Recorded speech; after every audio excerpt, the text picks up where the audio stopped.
Okay, so on this segment of the show, we're going to be doing a retrospective for Battlestar Galactica. We're actually going to be talking about the remake, the one from 2004. We're specifically looking at the original miniseries. I think it was two parts, but we're looking specifically at the miniseries, the very first couple that I remember watching on Sci-Fi back in the day. So we're going to do retrospective format, but we're going to talk about the way in which we viewed these, because we're trying to look at ways in which people can enjoy some of this content, watch it, for free at home on either one of these ad-based services or whatever. Just to continue to encourage people to explore different alternatives during our quarantine stream special. So tell me, Eric, just to start off with, just briefly, how did you actually watch for this episode? How did you rewatch the Battlestar Galactica miniseries?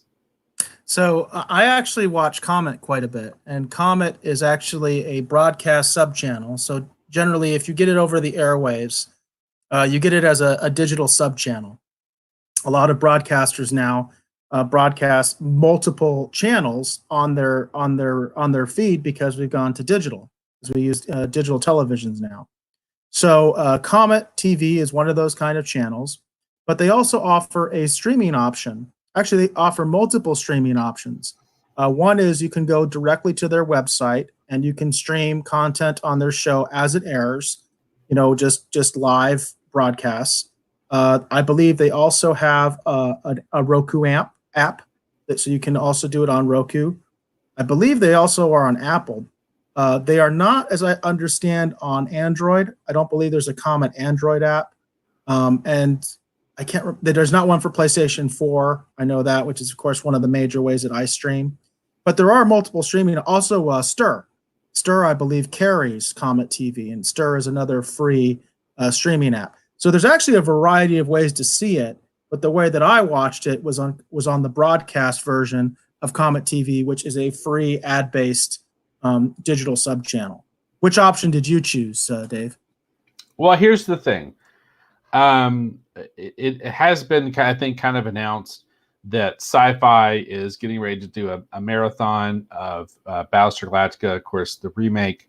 I think Tricia Helfer is actually going to be somehow involved with that, either setting them up or whatever, maybe with different segments. And I think she does a podcast. I think she does. She actually does a podcast already, a BSG podcast. Yeah.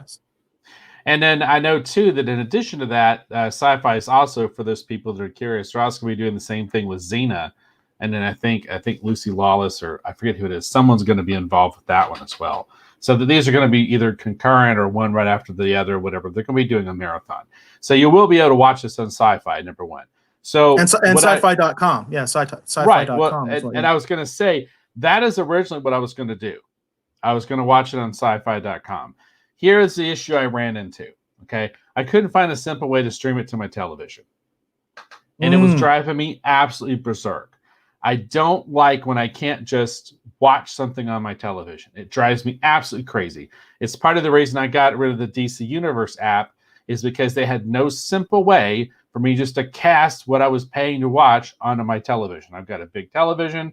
Why can't I just watch it on my television? It drives me nuts. So I actually just... Dave, do you have a Chromecast? Do you have a Chromecast? I do. But here's the issue.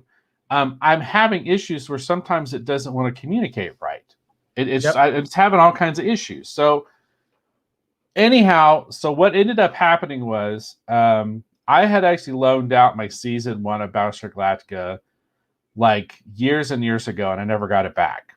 Okay. So I had it on my phone at one point. I was trying to watch it one night, and I got really frustrated because it's too small. I don't mind listening to stuff like that, but if I want to watch it, I want to be able to see it, right? And so I started researching different options, and I ended up paying for it. I ended up just buying the miniseries. I bought the high-def version. I bought it off of Google Play because I wanted to be able to see it. I really like this version of Battlestar Galactica, and I didn't want to have to re-experience it in a sort of like compromised form for the show. I don't want to watch it in a for example, like sometimes with certain things we review on the show, your only real option is to watch it on YouTube. Because it's not available on DVD, it's not available in a different media. And I just looked at my options like, I'm just going to buy it. I can watch the high def version. I like it anyway. I'm going to rewatch it. Why not? So that's what I ended up doing is I bought it and then I ended up watching it on Google Play. So I was going to do it the other way, but like I said, I didn't want to watch it. That's going to be my expression. I didn't want to watch it in a compromised form. So no, I'm with you on that. I actually I don't like watching stuff on my laptop computer. I really don't. As I've said many times, I like having a PlayStation 4 app because then I can just watch it on my TV. That's the primary way that I like to utilize the apps. But like I said, in this case with Comet TV, all I have to do is set up an antenna and I can watch it for free on the big screen as it's broadcast. So that was the option that I chose. Yeah. So, using the retrospective, we talk about how we first heard about, whatever it is that we're talking about. So, this content we're talking about the remake of Battlestar Galactica. So, tell me, Eric, how did you first hear about this remake of Battlestar Galactica?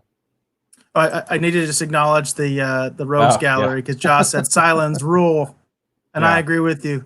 Cylons rule, Colonials drool.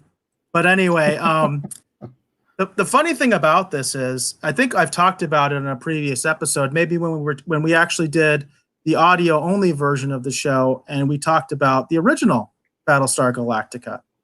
So there was a lot of controversy with this show, a lot of controversy at the time with classic BSG fans like myself. And to this day, I consider myself a classic BSG fan. I'm going to tell you right now, I'm probably going to express some very unpopular opinions in this retrospective about this iteration of Battlestar Galactica. Okay.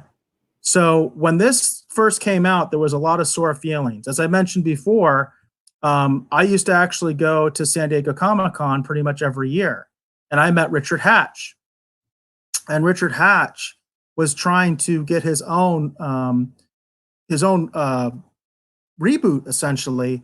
He was trying to get like a sequel series to Battlestar Galactica on the air, and he went so far as to basically create his own pitch video. He basically got a bunch of the cast members together, and what he did was he actually did a proof of concept trailer, which is exactly what I'm trying to do with one of my projects with Bad Bob Productions. He did a proof of concept trailer, had a lot of the original cast members in it, and was going to do an updated version of Battlestar Galactica with many of the original actors, along with a new generation of pilots that were going to take them forward into the next generation, if you will. I loved the pitch. I got goosebumps remembering what it was like in that theater that was packed. And I believe, Dave, you were there as well, but I don't think we knew each other yet. If I recall, Dave, you were actually in the room as well. And it was the intensity as a classic BSG fan was just incredible. The energy and all that kind of stuff. So I was very heavily a Richard Hatch supporter, and I was very in to that concept and very excited about it. The next thing I remember happening was Bryan Singer, who had just done X-Men, totally pulled the rug out from under Richard Hatch, and he had a pitch going for his own version of Battlestar Galactica. That didn't happen. You're playing the second coming right now. Yeah, I am. This is Richard Hatch's pitch video. And again, this is kind of what I'm trying to do in my own career right now, is do sort of a proof of concept pitch video for a trailer for the movie that I'm trying to get financing for. Oh, look at that! Look at that! Gives me chills. Look, I still remember that scene scene of the classic Cylon, with the laser going across his face.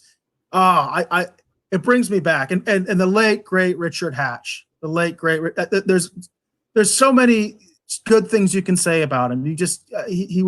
I met him several times at San Diego Comic-Con. And so he did this video that you're watching right now. It was a total labor of love. I thought it was so badass. I really liked it. Gosh, you see, the original Baltar. He got so many of the original actors involved and had new actors involved, young actors. To me, he was really doing it right. He was setting the model of what so many of us fans have wanted, where we wanted a bridge where, yes, we can do new characters, new stories, but we want that bridge with the old characters. And so much of what we're doing now is, quite frankly, the way they decided to go. So what ended up happening, of course, is Bryan Singer's project didn't get anywhere. And eventually, Ron D. Moore, who I respect immensely for his work on Deep Space Nine, and I also think he got the shaft for Voyager. In fact, but his version of Battlestar Galactica in many ways is an answer to Voyager. A lot of people don't know that. And it was also a little bit of it was also a little bit of a disparagement on Enterprise. And I'll get into that with the full retrospective. But the thing is, I had a lot of mixed feelings. And what ended up happening was, when it first was aired, I refused to watch it. I absolutely refused to watch it when it first came on. Then what happened was, my best friend who had seen it told me about it and told me some of the twists and some of the turns and some of the different directions they were taking. And so when they decided to make the series, they re-aired the miniseries before they started the series. Because an interesting thing about the miniseries is, it actually was a real pilot. In other words, Ron D. Moore did not have the series sold yet. Basically, what Sci-Fi Channel wanted to do was see if this was going to work or not. So they aired the miniseries in the hopes that an audience would be there, so that they could actually do the series. So it was like a true pilot. That miniseries was like a true pilot, and it has a beginning, a beginning and an end. Obviously, it's open-ended, but it has a beginning, middle, and end. And it's one of the things I actually like about that miniseries, is that it's a complete story. And if they hadn't done anything else, you would still have a nice complete story to add to your Battlestar Galactica fandom, So they ended up doing that, and I went and watched it, basically because of my best friend telling me that he enjoyed it. I ended up watching it before the series was actually, went forward, when they re-aired it. And that was the way I finally saw it. And I finally saw the miniseries because they were re-airing it now that they were doing the series. One other funny thing. Basically I don't remember if it was the year or a couple months before the miniseries came out. Ronald D. Moore was at San Diego Comic-Con with the actress that plays the remake Starbuck, and also the one that plays the blonde Cylon. Okay, those two actresses were with him. They were complete unknowns at the time. And I didn't really know Ron D. Moore by sight, because I just knew the name as a writer, but he's very distinctive. He has long hair and stuff like that. And I kind of knew who he was, but I didn't really. Now at San Diego Comic-Con, if you are a creator, if you have a creator pass, you can hang out in the pro lounge, And I was hanging out in the pro lounge one day, and I had no idea, but Ron Moore and those two actresses walked in because they were going to do a little interview on the side. And of course, that way they weren't in the hallway and all that kind of stuff. So they did one in the pro lounge, and I had no idea who they were. I mean, I was like right there, right next to them. Hardly anybody was talking to them other than whoever the interviewer was. Nobody really cared.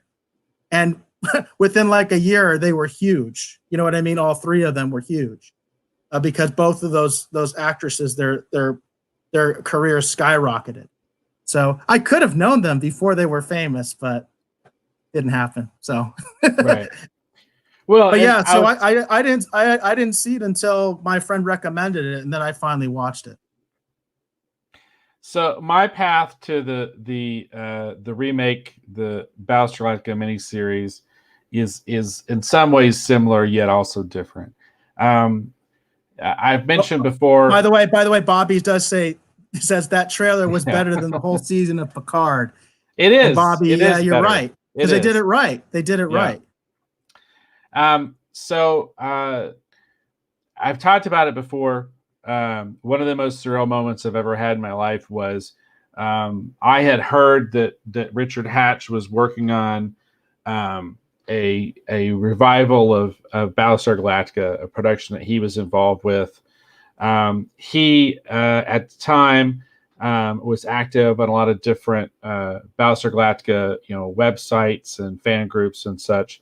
And I remembered on one of those, it was either like, I don't remember if it was like a fan page somewhere or if it was a Battlestar Galactica fan website itself, but I had seen some chat and some posts about that he was gonna be involved with one of these productions, and they were looking for people who had any kind of CGI animation type experience, or if they'd done any high-end CGI work. At the time, Star Gods had just folded. And for those people who might remember Star Gods, it was a creator-owned comic series I was heavily involved with. And we actually did a lot of groundbreaking CGI work actually in comics. We actually broke some new ground with some of the stuff that we were doing on Star Gods back in the 90s. I had a lot of pieces I had worked on. I was looking for work. And so and at the same time, I was actually doing a tryout for actually Realm Press at that time. It was a small independent publisher. They actually had the rights to publish Battlestar Galactica comic books. So I was in the process of doing a tryout piece actually for Realm Press. I was at one point going to fill in on an issue after Greg LaRoche finished a series of issues. I was going to come in and fill in on one issue, and he was going to come back on and be this series regular again. Realm Press folded before I got the opportunity to do that, or I could say that I actually worked on Battlestar Galactica comic books, but I did not get to. However, that still leads into this next story. So I was in the midst of doing a tryout for Realm Press. So I had some Battlestar Galactica themed art. I had a bunch of Star Gods CGI stuff. I wanted to continue to do stuff in CGI. So I put together some pieces, and then I sent them in an email to, I thought it was Shushan, might have been Sushan Productions. I just sent it in, if you guys could use me, this sounds interesting. Didn't expect to actually hear from anybody. Okay. Didn't expect anything to come of it at all. Okay. So I just sent it in, was waiting to hear. And then my wife and I, we went out, saw a movie or something in Sedona. We came back, and I had a message on my answering machine. And so we played it back, and it was just a phone number. Someone wanted me to call them back. I kind of ignored it, and then the phone rang, and then I picked it up. And I was shocked to learn because I didn't think I heard what I heard correctly. And the gentleman on the phone identified himself as Richard Hatch. And it turned out it was the Richard Hatch. He had seen the materials that I had turned in. He was very interested in having me Dave, come on. Dave, wait, you mean it was that guy from Survivor? No. That's a joke that Richard Hatch used to make, actually. Do you remember that? I know. He used to actually make that joke himself. Yeah, I've heard it before. But no, he said no, he liked what he'd seen, and he wanted me to actually come on board and actually help with Battlestar Galactica: The Second Coming, because at that point they had actually finished obviously this initial pre-production for the one that we had just seen, but they were still at that time still planning to move forward. Richard Hatch had actually done a lot of the world building for this series. They actually did a series of Battlestar Galactica novels I can highly recommend. Warhawk, Rebellion, they're all really good, especially if you're a classic Battlestar Galactica fan. I would highly recommend track down all of Richard Hatch's novelizations he did for Battlestar Galactica. If you're curious what he was going to do story-wise with The Second Coming, they're all in those novels. So just track them down and read them and enjoy them. I think that's going to be, for those of classic Battlestar Galactica, I think that's kind of going to be the apex for a lot of us. But long story short, he wanted me to do some previs and help them figure out what to do with the new bridge for the Battlestar Galactica. A lot of the stuff I've been doing on Star Gods had Egyptian influence to it, and he wanted the new bridge to have, because a lot of the Galactica stuff had Egyptian touches and influences anyway. When you talk about the episode where they go to Kobol and such on and so forth, So he wanted more of that omnipresent in the bridge, and wanted me to work on previs. And then I worked on that, and then eventually I did work on actually his other follow-up project, The War of Magellan. But the aside to this was, when all this stuff happened with the Bryan Singer production and eventually the Ron Moore production, I signed the petition. It was a petition. There's a petition that came out on the internet, and it was for those of us who wanted to see Richard Hatch's production move forward, and we didn't want to see these others happen, and they were hoping that the executives at Universal would pay attention to what the fans wanted, and maybe Richard Hatch's production might get the opportunity to move forward. I did actually sign the petition. Obviously, the petition didn't do any good, and Ron Moore's production, went forward, and then Richard Hatch's production ended up unfortunately being shelved, and he tried to sideline into Great War of Magellan. But at that time, I had decided I wasn't going to watch it. It's pretty much in the same camp that Eric was in. I was not going to watch it, just on general principle. BSG loyalist, classic BSG loyalist. And then what ended up happening is it was coming on. I had some friends who were excited about it, and they were like, "Are you going to watch it?" No, I'm not going to watch it. Why not? I told the Hall Long Torture story I just told everyone here live on the internet. And then I just broke down and I watched it. And I, for the most part, liked it. There was some things I didn't like about it, but overall, there was a lot of stuff I really, really enjoyed about it. And then I thought, well, if they move forward with this seems interesting.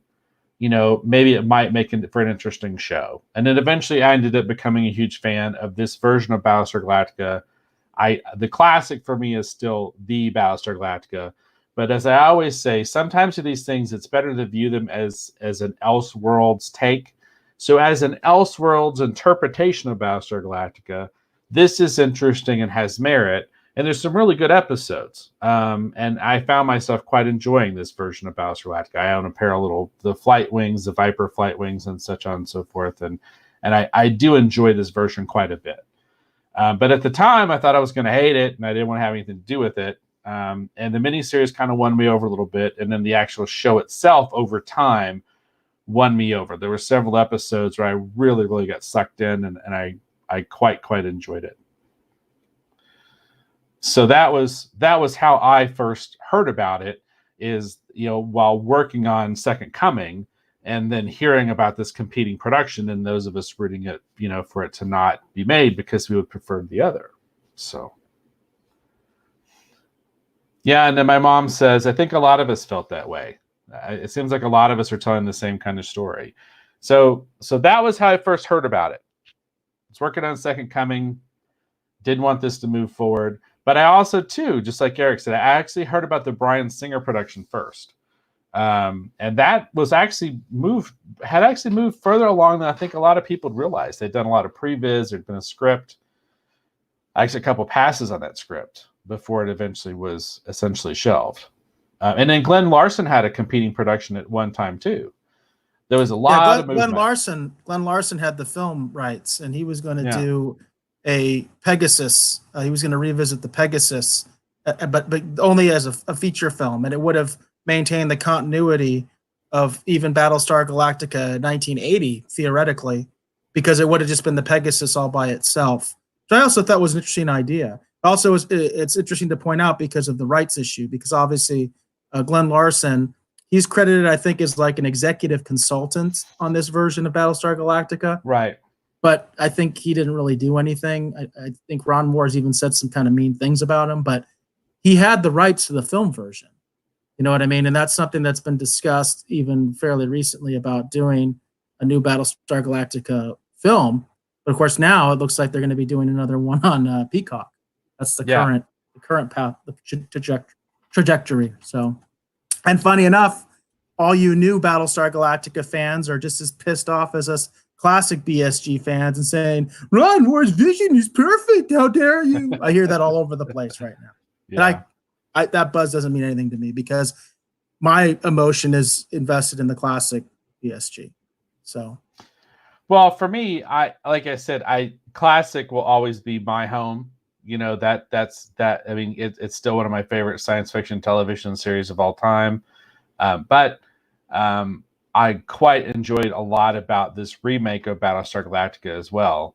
The pilot, the miniseries, less so than a lot of the actual episodes. Once you get the actual episodes, it really kind of found a pace and started clicking, and they started expanding upon some of the nuanced things kind of here and there, and exploring some interesting ideas that are unique to their version. You know what I mean, about Battlestar Galactica. And those were the things I really liked. It's interesting because their eventual take on Apollo is so completely different from obviously Richard Hatch's Apollo in the classic.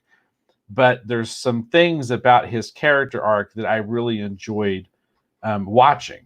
Well, the funny thing is Richard Hatch, because Richard Hatch eventually joined the cast of this Battlestar Galactica. Well, not the cast. He was a reoccurring character. Yeah. He continued to do a Battlestar Galactica panel every year at San Diego Comic-Con, and he would get the person who made the score for this version, the science consultant, and I think one other person that was involved with this version of Battlestar Galactica when it became a series. Not the mini series we're talking about, but when it became a series.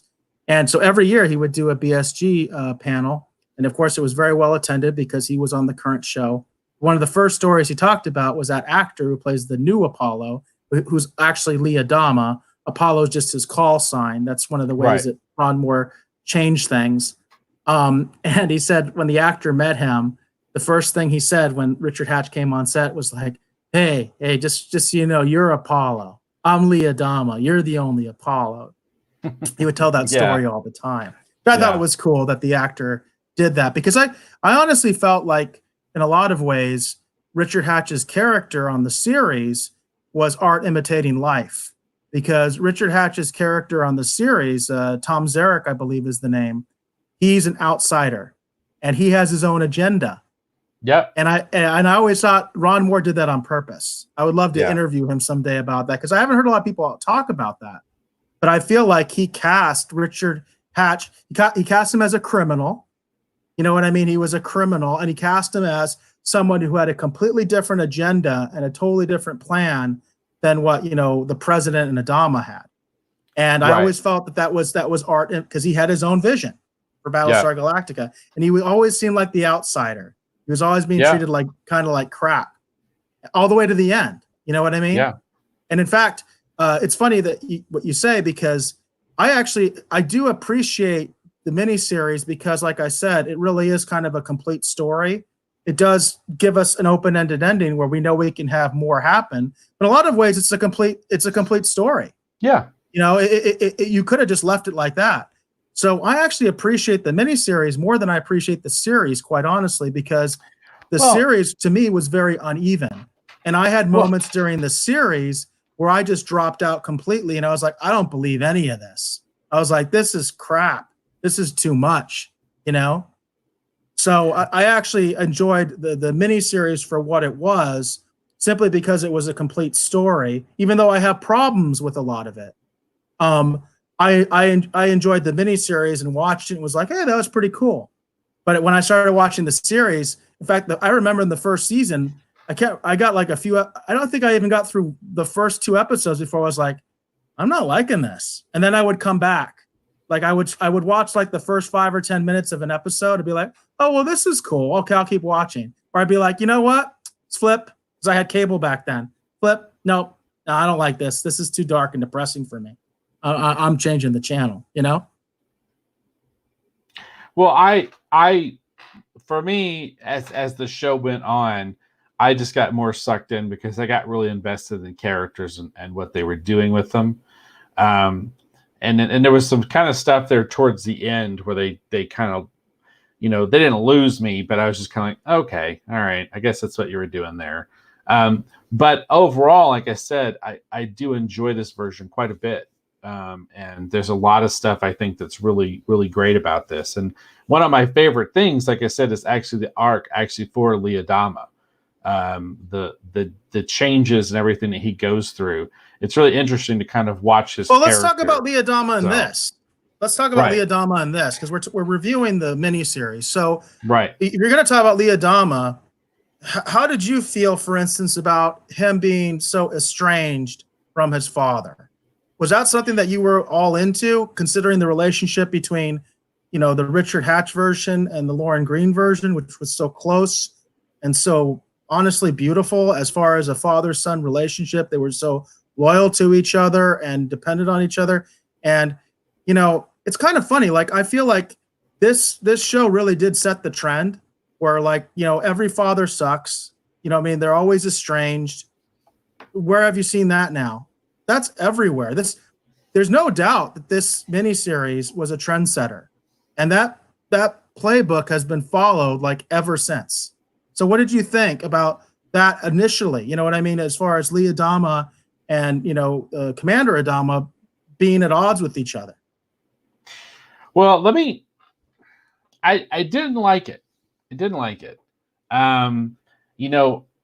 Over time, when they kind of patched things up and they kind of came back together as the series moved on, I enjoyed seeing them put their kind of father-son relationship back together and then get to the point where they were tight, again. Like, that's in the series, though.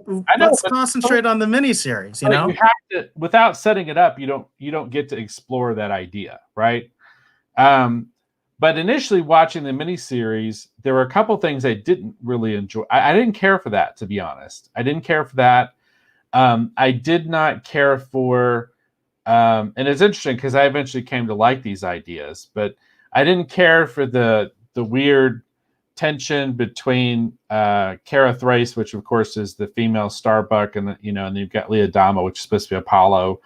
They kind of intentionally messed with all of kind of like the pillars of the original Battlestar Galactica, I think, on purpose. Colonel Ty, for example, Colonel Ty in the original, like, he's the stalwart. He's one of those guys you can count on. Like, he's got Adama's back. You can count on him in any situation. He's right there. He's got it under control. Even if he doesn't maybe have always the right solution, he's always got a plan. Like, he's that he can count on him.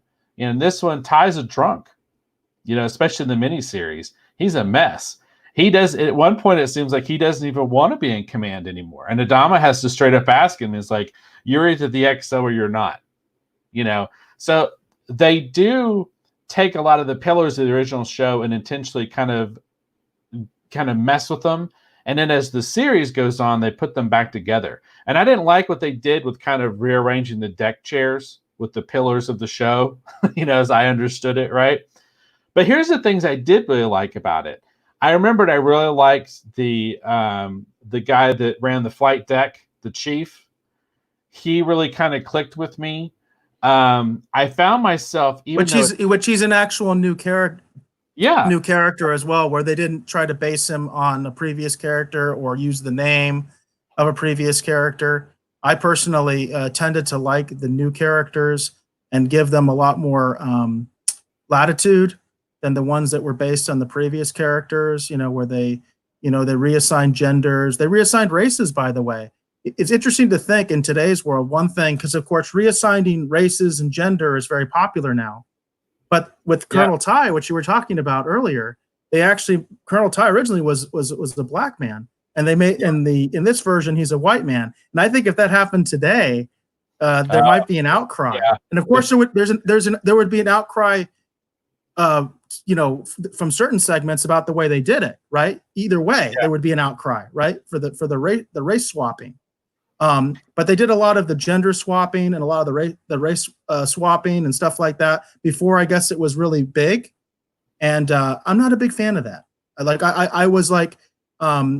I was on Kirk Benedict's side when he got really angry and he wrote this big article about they basically emaciating Starbuck, that kind of character was no longer allowed, like, on network television. He did this big article about it. Yeah, I remember reading it.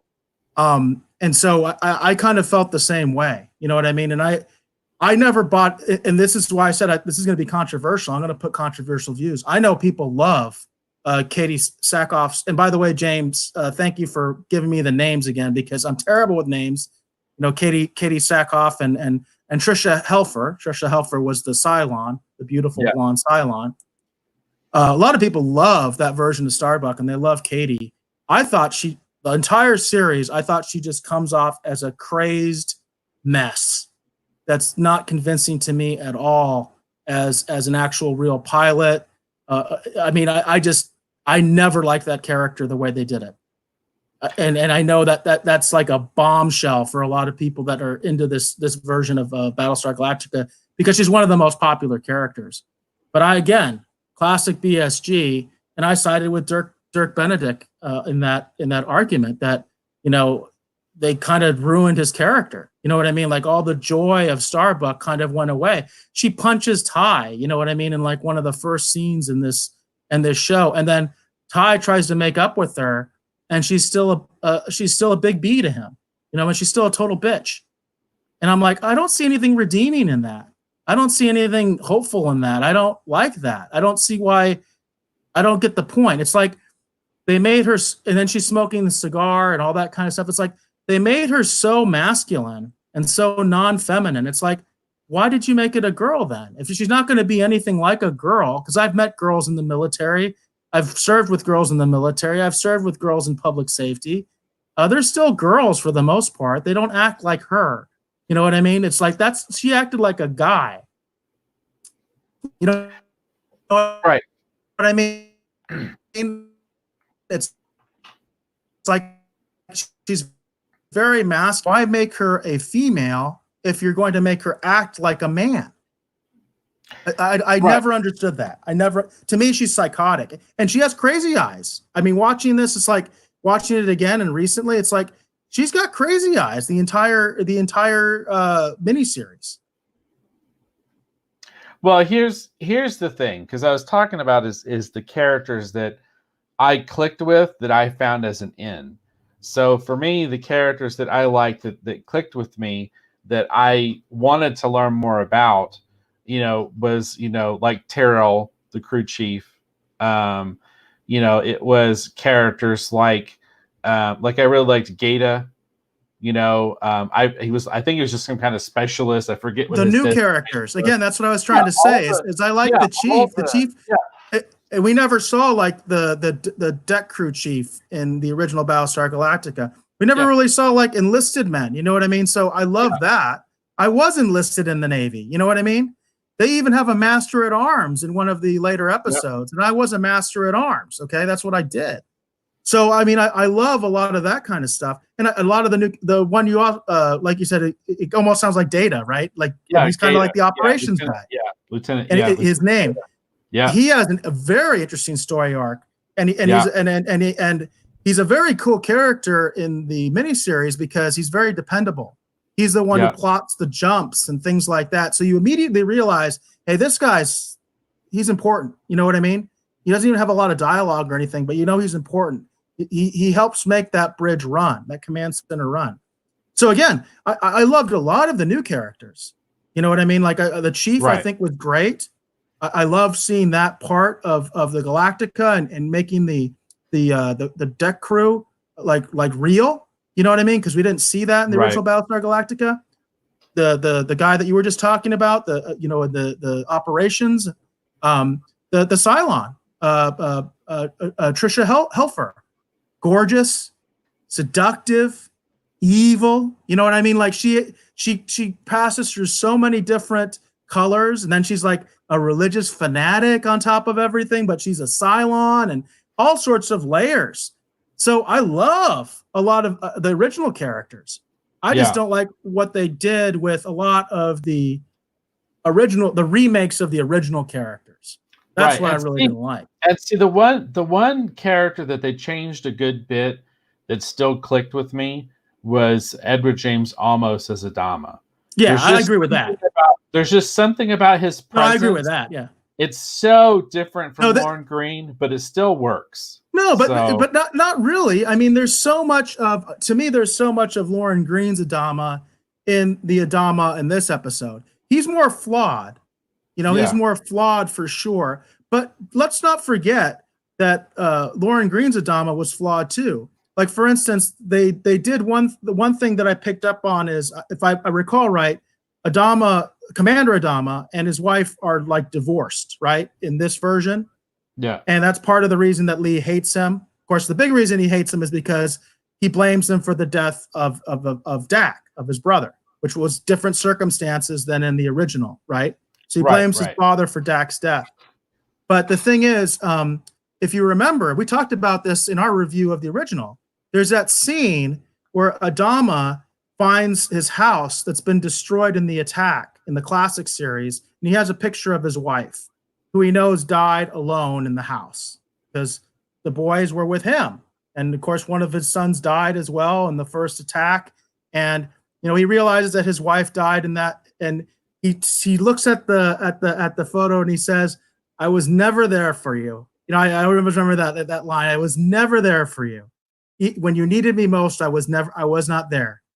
And that's kind of the same sentiment that you get from the remake, is that obviously this Adama was never there from his wife. So his wife left him, as opposed to Lauren Green's version, where yes, he was not there for his wife, and there was some problems, but she stayed with them for whatever reason. We don't know. They don't get into that, but it's the same sentiment. The same sentiment that both of them were so invested in their career and so invested in their position that they neglected their family, right, to some extent. Right. So there's a lot of key elements that overlap. And as far as the leadership of Adama, I mean, both Adamas, I think, are like great leaders in their own ways, but there's also, I think, a lot of commonality between the two.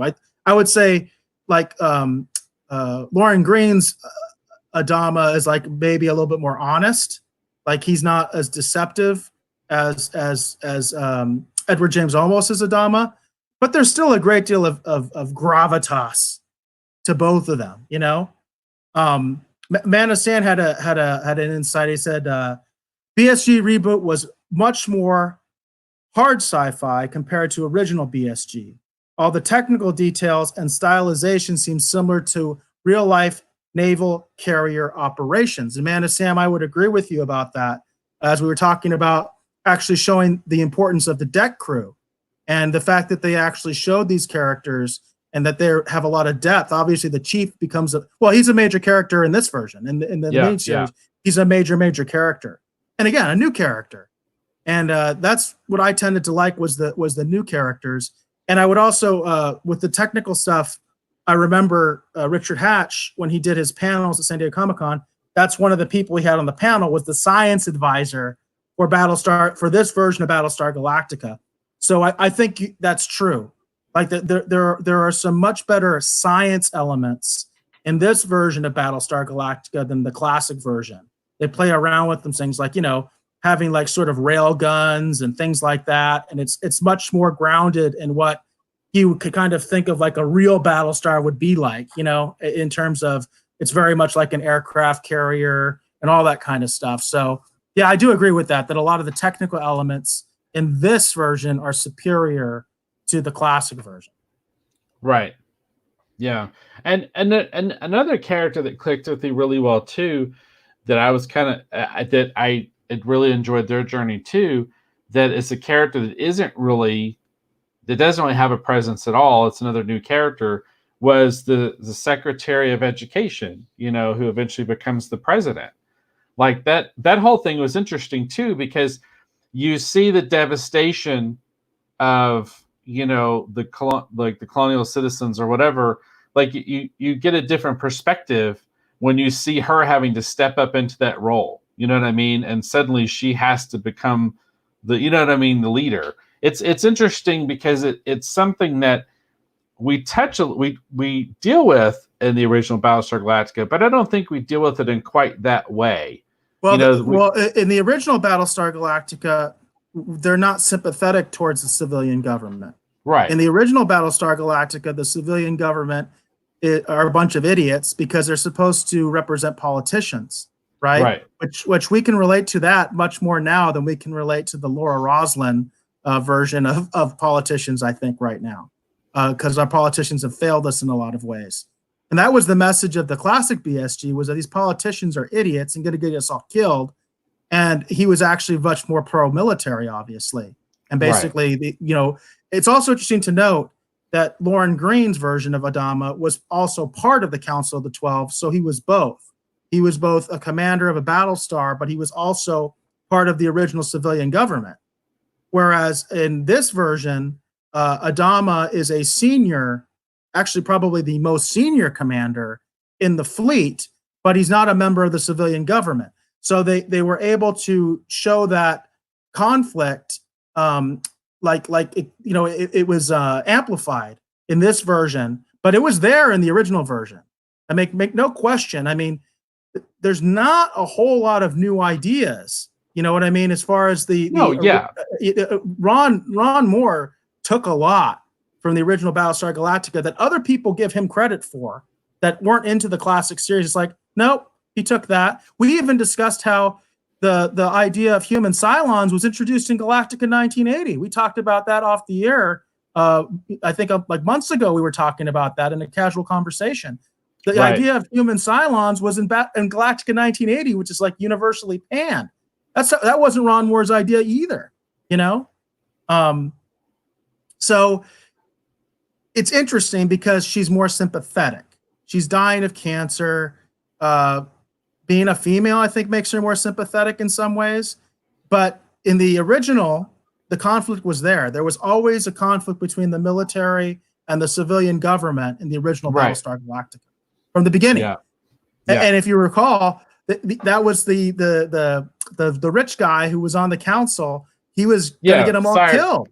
Yeah, Cyrus. He was going to get them all killed because he wanted to go to that planet with the insectoid-like race and just stay there. And he wanted to disarm. Remember, he wanted to destroy all their weapons and all that kind of stuff. So the conflict was always there in original Battlestar Galactica with the military versus the civilian government. In fact, one thing they never really did in this version, even in the series, was they even had like police. They had their own security forces in the original Battlestar Galactica that would be at odds with the colonial warriors. They would actually get into like Mexican standoffs and things like that.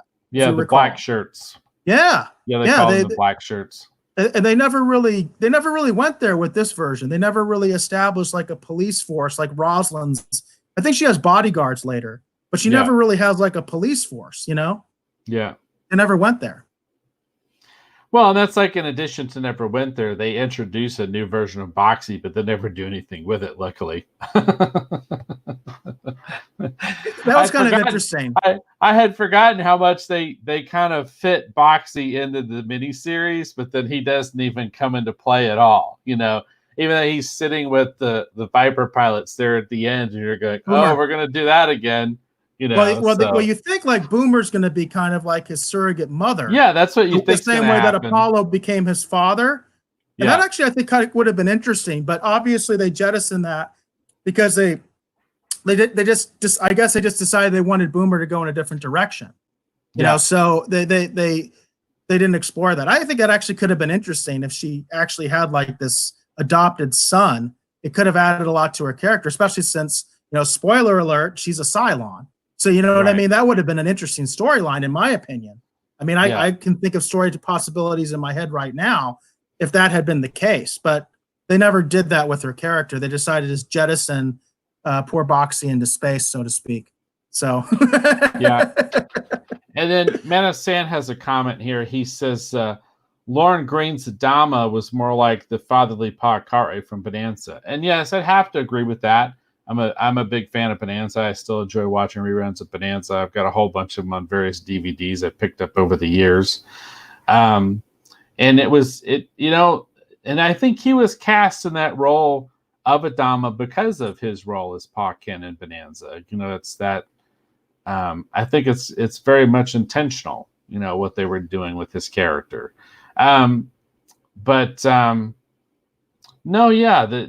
that's the thing. It's like I was surprised because they do make some changes with Adama, and I was surprised that I still click with him really well. Where some of the I think other that's Edward James Olmos. Let's just be honest here. Yeah. Edward James Olmos is one of the best actors I think of all time. He has an incredible presence to him. You know what I mean? So it's all him. It's all the actor. I mean, I think he blows everybody else out of the water. Personally, I mean, his acting is just superb. And so he fits that role really, really well. A lot of these other actors on this show were complete unknowns and very inexperienced. So he stands out. I mean, there's just no doubt about it. He stands out. Yeah. And then James has another comment too. I don't quite understand. He says she needed a little something. I don't know if he's talking about. I think he's talking about Boomer. President Boomer. I think he's talking about Boomer. Yeah. Well, Boomer has an interesting arc, but it's definitely not one of my favorites. It's not mine either. Yeah, I think my idea is better, because if she was caring for this child, and they had this surrogate, think about the possibilities of that, of this human child who comes to view this Cylon as his mother. You know what I mean? Yeah. I think that could have had some interesting possibilities, but again, like you said, they decided that they didn't want to pursue Boxey in the series. So yeah. But he is fairly prominent in this version, and he even looks a lot like the original Boxey. He even looks like the actor. Yeah. But there was no Muffet, which is very disappointing. That alone has to give this show a big low mark. Is there's no Muffet.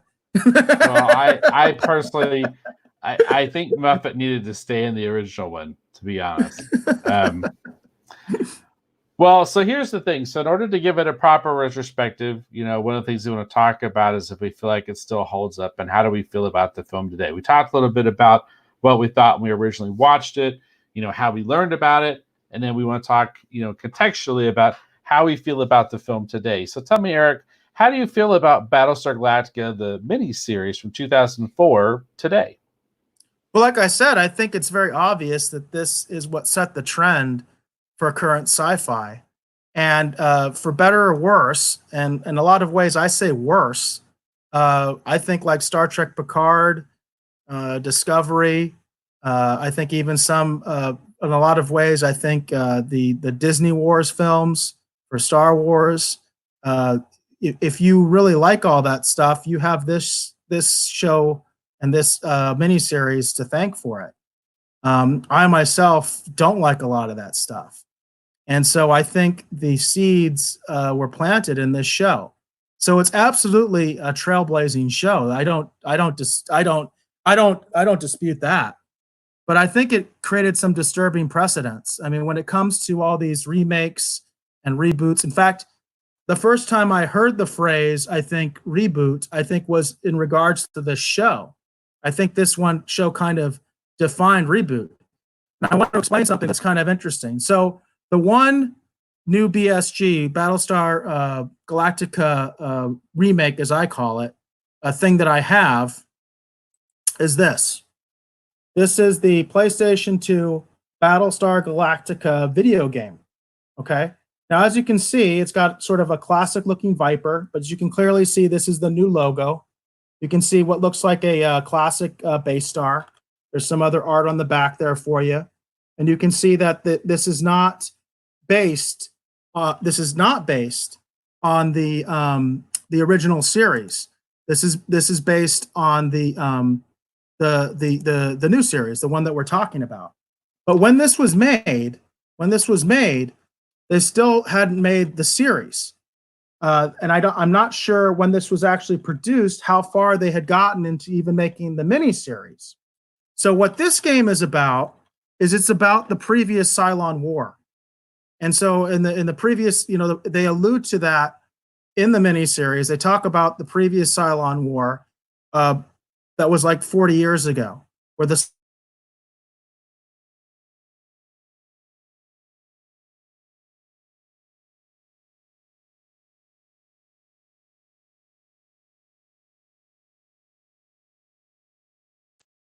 Cylons were not the product of some other alien species and revolted against them. They revolted against the humans. That was one of the twists that Ron Moore decided to do, that it was the humans that created them, and then they revolted. Well, in that game version that I showed you is supposed to be about the previous Cylon War when Adama was a pilot.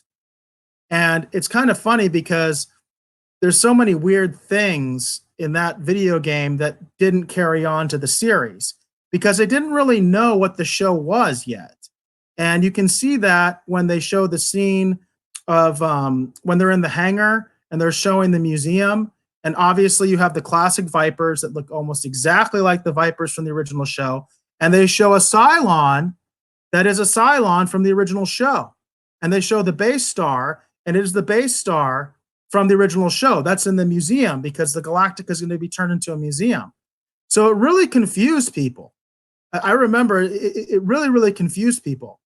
And so the thing for me is I would have much rather have had some sort of a continuation, and it could have had an emphasis on new characters. In fact, like I said, I prefer in general, with Adama being probably the big exception, I prefer the new characters to the remade characters, the remake characters. And that's kind of how I feel about it today. Like, there's no doubt that it set trends and it was a huge trendsetter and it kind of redefined sci-fi as we know it. I just don't know if I think that was a good thing or not. In fact, I guess I would say I don't think it's a good thing. Now, this show is very watchable. I would say that. It's very watchable. And again, what I like about it is that it's a complete story. If they didn't make any of the series, it would still be a satisfying story. And the other thing I really like about it, I will say this, the other thing I really like about it, to be real on a positive note, thing I really like about it was I always thought the attack on the colonies was treated too lightly, that it just went by too fast. And the rest of the story of the original Battlestar Galactica, the movie, the first pilot, if you will, it kind of got sidetracked and got a little weird to me with the insectoids and all that kind of stuff. I really like that this movie or this miniseries is just about the attack. I really like. I really like that. That was a good move in my mind that they expanded the attack, because I always thought the attack, being such a pivotal moment for the 12 colonies and for humanity, should have been treated with more, we should have seen it more. We should have seen the other well, we don't see it in this one. We don't get to see like the other battle stars be destroyed or anything like that. We just see like them already destroyed. But the story is really about the attack. That's what this whole story is. And that I do like, because I think the original BSG could have done that and probably should have done that, but they didn't. They didn't focus on the attack. Man of Sand had a couple comments. He said, I recall their new Caprica arc with its role reversal of colonials becoming a rebel resistance against Cylon captors, causing a fan revolt, which tanked the ratings. Moore and company had to scramble to undo it. And I don't recall the fan backlash. I actually thought that story arc was fairly well received. That's interesting. It's interesting how people perceive things differently as they happen. But that, of course, is from the series, not from the miniseries. And then also Man of Sand said, the classic Viper Mark II always looked great. And the newer Viper Mark III in the reboot had a nicer, more modern look. The Viper Mark I was passed over in the original and was used in the Buck Rogers TV show. That's interesting. So I will say that I actually like the classic Viper look, like this look, the classic Viper look. I prefer it over the new version. In fact, I think the new version looks kind of weird. But I've always liked the classic Viper, and I like the classic Vipers in this one. And I'm glad they brought them back. And I thought that was cool, and that's something that I did like. So that's pretty much my take on it for today, Dave. What about you? Well, I would say that I'm still processing your comments about how may have set the trend and led us to where we are today. I'm still kind of processing those comments. But beyond that, let me just say that I quite enjoyed the miniseries. I still enjoy the miniseries. I agree with you. It's very rewatchable. The thing I really like about it, like I said, are the characters I was surprised to like as much as I did. And they're kind of the more supporting characters. They're the newer characters. It's Gata. It's Chief Terrell.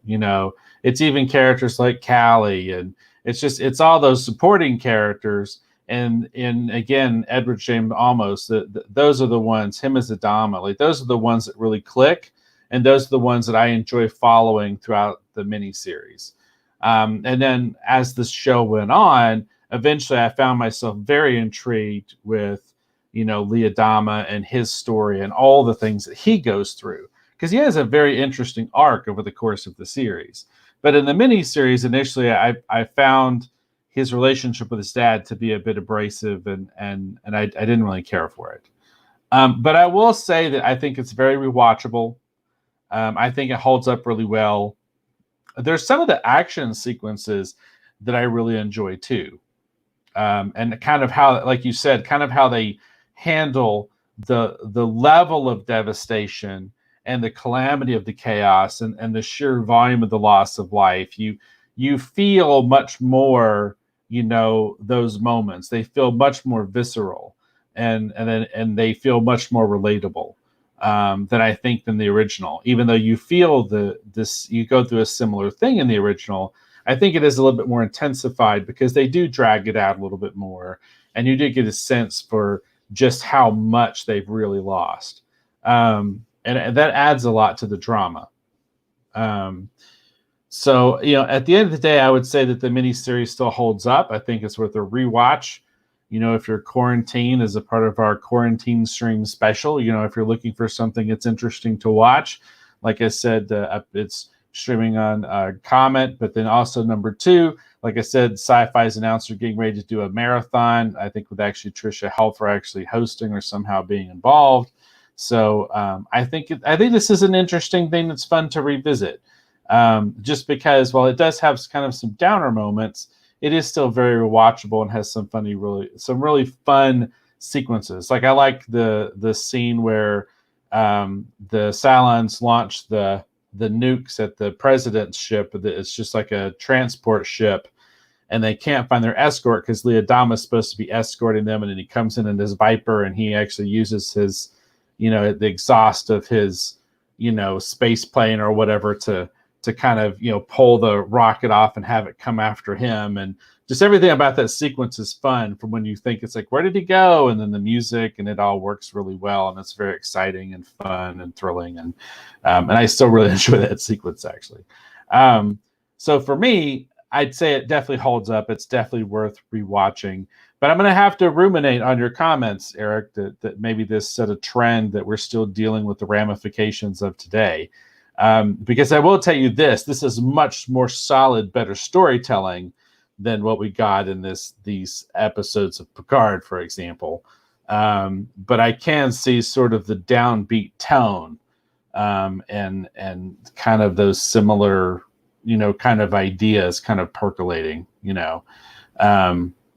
so it's just curious, especially when you consider I had been listening to in audiobooks. They talk about the 50-year journey, and it's all about, it's like a complete unauthorized history of Star Trek, and there's a lot of conversations about how Ron Moore was constantly pitching these ideas, like in the writer's room for Deep Space Nine and stuff and whatever, and a lot of I'm glad you brought that up, because I forgot to come back to that. And the thing is, for people don't know, Ron Moore was fired from Voyager because he was basically saying that this storyline doesn't make any sense.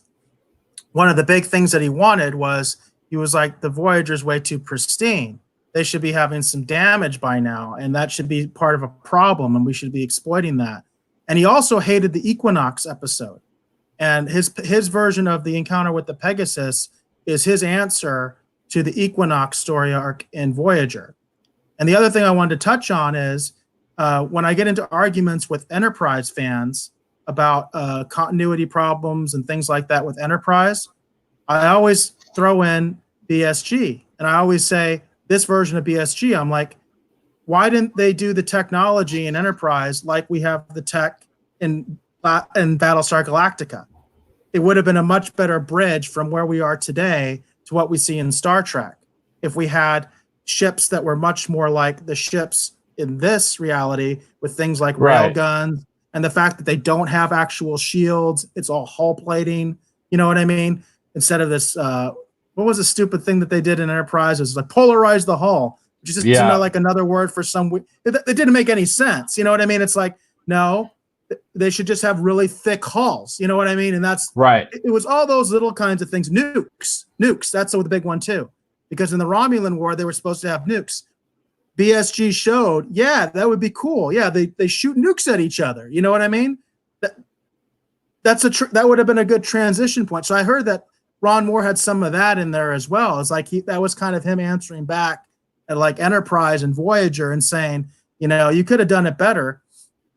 And I agree with that. I do agree with that. I like the tech and the aesthetics. I like the fact that things are a little more analog. And I like how they explain it too.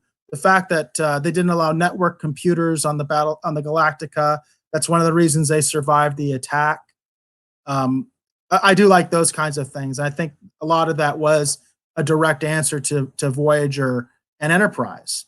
And then Manistan had another comment where he said the Adama maneuver scene at the end of the new Caprica arc was one of the most spectacular and original space battle scenes I've seen in a long time. Quote, all hands stand by for turbulence.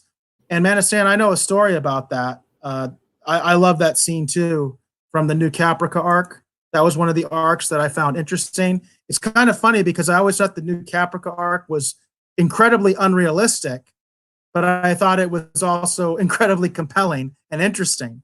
And again, I mentioned that Richard Hatch used to do these panels where he had the science advisor for the Battlestar Galactica series. And he talked about that scene you're talking about. And the science advisor, the question he was answering was somebody was asking, have you ever like kind of stepped in and said, don't do that because that's like too cheesy. That's not science. Well, he talked about this Adama maneuver you're talking about. And he said that was the one time where he's all like, yeah, the physics doesn't make sense there. But he said it was so cool. He basically was like, yeah, just do it. Because even though he knew the physics was totally wrong, because if you think about it, a ship in free fall like that, it would be like tumbling nose over end and things like that. You know what I mean? It wasn't designed to do that. It wouldn't just fall like that, like a rock or whatever. Wouldn't work. It just wouldn't happen. But anyway, he actually did the reverse where he was all like, I knew that was complete bull crap, but it was so cool. And by the way, I do think that's one of the coolest scenes in sci-fi, the Adama maneuver, as you talk about, but it's totally unrealistic. It would not happen that way. It would not work. And talking about the show, and there's moments in shows like this where you can do something that's really dark and it's terribly compelling. And I'll never forget that moment in this series, the series, not this particular miniseries, but where there's the battle going on with the resurrection ship and Adama's been blown free of his Viper and he realizes he's got that leak in his spacesuit. And at first he's trying to find a way to kind of contain it. And then you see him make that decision and he goes, well, if this is the end, this is the end, you know? And that was incredibly, incredibly dark and depressing. I remember audibly gasping the first time I saw that episode. And then to see him eventually rebound, you know what I mean? And then come back from that. That's what I'm talking about, like in terms of arc. Like I found his character so interesting to follow along because he has all the ups and all the downs. You know, whether you want to talk about the black market story, like that was a crazy story too. All that stuff was really, really I hated that story, by the way. I thought it was interesting. I hated it. That was one of the ones where I started watching and I was just like, this is stupid. You know what I mean? But that's the thing. I mean, I think if people haven't seen this, I would say go ahead and absolutely watch it. And one of the reasons, obviously, we're doing this is because it is available streaming for free on multiple platforms. So this is something that you can, you don't even necessarily have to binge watch it. Like if you could watch it on Comet, you can just watch it as it airs.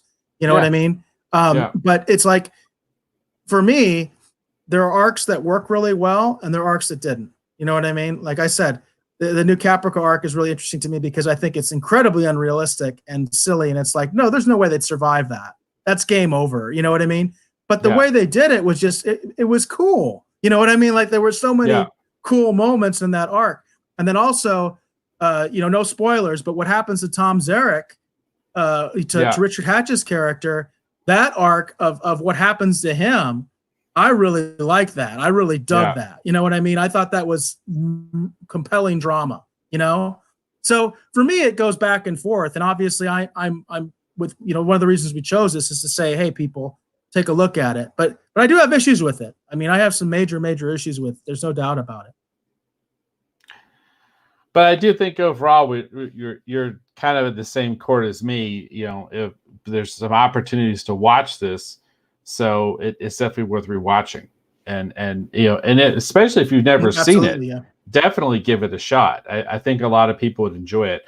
I think this is more that gritty down. Like if you like a gritty downbeat, I think this is still highly more entertaining and fun than Picard.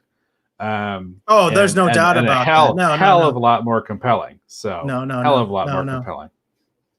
But you know, going back to what I was talking about too before is like sometimes when the original trendsetter of say a bad trend, because that's kind of what I'm arguing. Well, very oftentimes that version's okay. That version's fine. That version's actually good because it was new. Right. They were doing something new. Once you keep using that same formula over and over again, it's kind of like that idea of the clone of a clone of a clone, and it starts to get just more and more degraded and more degraded over time. You know what I mean? So that's kind of the analogy that I would use. It's like, well, this is the original clone, if you will. You know what I mean? So this one's much better than say Picard or, you know, Disney Wars, you know, things like that in my book. So yeah.